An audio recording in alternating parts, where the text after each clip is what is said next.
ఇచ్చి పంపించాడు. ఇది ఎవరి ప్రణాళిక చెప్పండి? ఇది లోకంలో ఉన్న ప్రణాళిక, దేవుని బిడ్డల యొక్క ప్రణాళిక, దేవుని బిడ్డల యొక్క ప్రణాళిక. ఒకసారి ఏం జరిగిందంటే పాత నిబంధనలో ఏం జరిగిందంటే,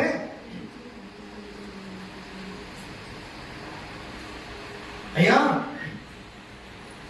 ఒక వ్యక్తికి ఈ సలోపెహాదు అనేటువంటి ఒక వ్యక్తి 5 కుమారులు కలిసి చనిపోయాడు.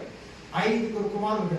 ఈ స్టోరీ మీకు దొరకాలంటే సంఖ్యాకాండము 27వ అధ్యాయం మొదటి నుంచి 10 వచనాలు చదవడం తర్వాత మీకు అర్థమవుతుంది. ఇతనికి 5 కుమార్తెలు.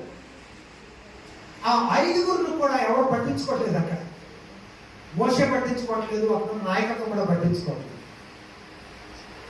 5 కుమార్తెలు ఎవరికి ఏం చెప్పినా అర్థం చేసుకోవాలి.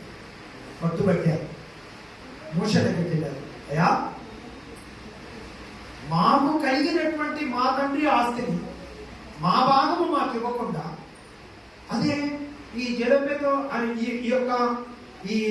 ఈ సెలోపెహాదు అనేటువంటి వ్యక్తికి కుమారుడు ఉన్నట్లయితే ఆ స్వాస్థ్యము మోషే కుమారులకు పంచేవాడు. కానీ అతనికి కుమార్తెలే ఉన్నారంట. అందుకొకని వీళ్ళు స్వాధీనం చేసుకున్నటువంటి ప్రాంతాలలో వీళ్ళకి భూములు పంచడం లేదు.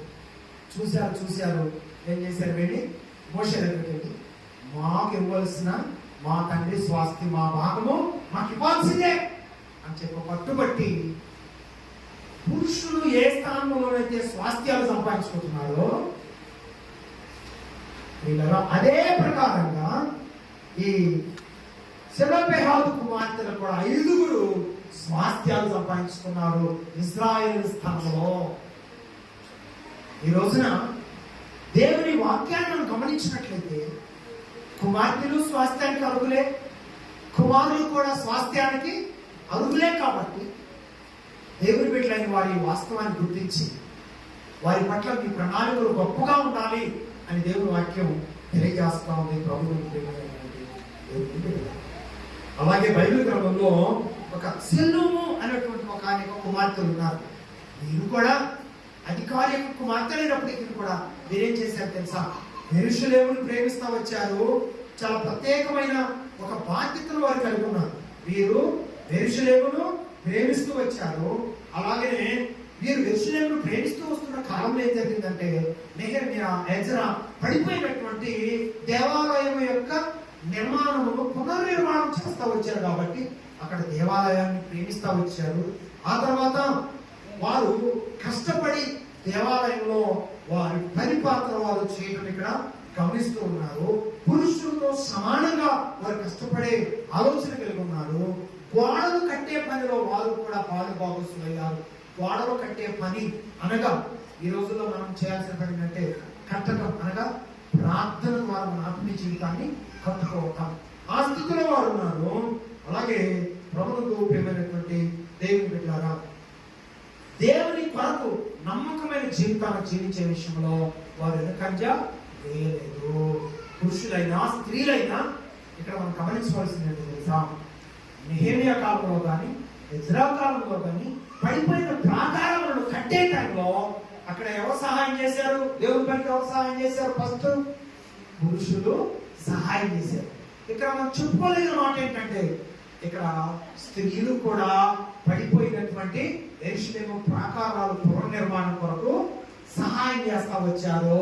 అంటే దేవుడి పని చేయడానికి పురుషుడే కాదు, దేవుడి పని ఎవరు చేయవచ్చును? చెప్పాలి, ఎవరు చేయవచ్చునమ్మా?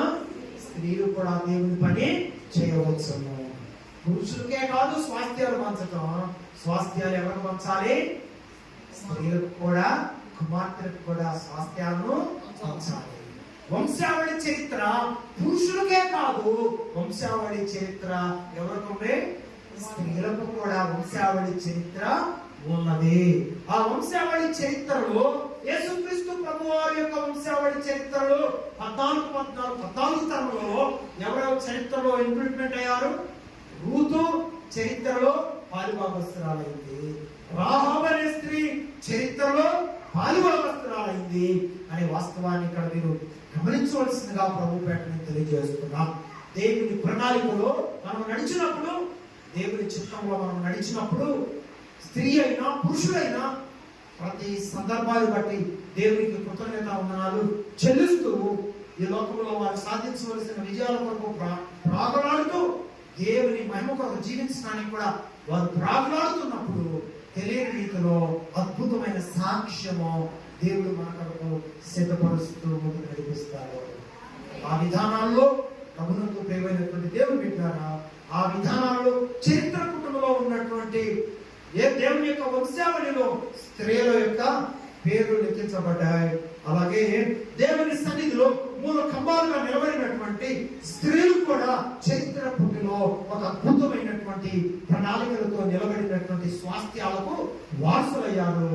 వారే అంటే మరి యోబు కుమార్తెలు, అలాగే జలోపేదు కుమార్తెలు, అలాగే ఈ లోకములో సల్లోము కుమార్తెలు, వీళ్ళందరూ కూడా దేవుని కొరకు నమ్మకంగా జీవించారు. కాబట్టి ఈ రోజు వారందరూ కూడా మనకు మాదిరికరమైనటువంటి వ్యక్తులుగా ఉన్నారు.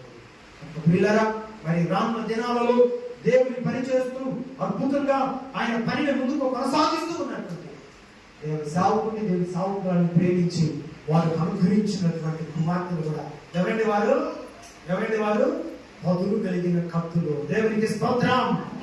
జ్ఞానం చీల్చే నాగళ్ళు. దేవునికి స్తోత్రం.